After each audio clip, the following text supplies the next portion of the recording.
Сәлем достар, сіздермен Мөлдір. Бүгін сіздерге жалбызды кептірудің әдісімен бөлісетін боламын. Жалбыз бас ауырғанда өте пайдалы болып келеді. Шаймен, компотпен өзін демдеп ішуге де болады. Алдымен жалбызымызды салқын суға жақсылап жуып тазалап аламыз.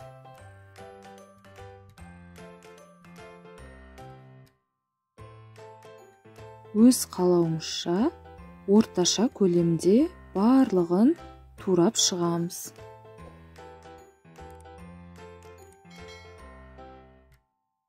Туралған жалбыздарды күн сәулесі түспейтін қараңғылау бөлмеде, бөлме температурасында 1 немесе 2 күн кептіріп аламыз.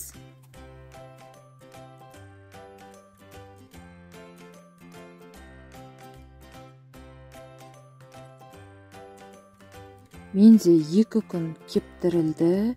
Енді өзіңізге ыңғайлы осындай ыдысқа немесе банкаға салып сақтауларыңызға болады. Кез келген уақытта компотқа, шайға қосып қолдана беруге болады.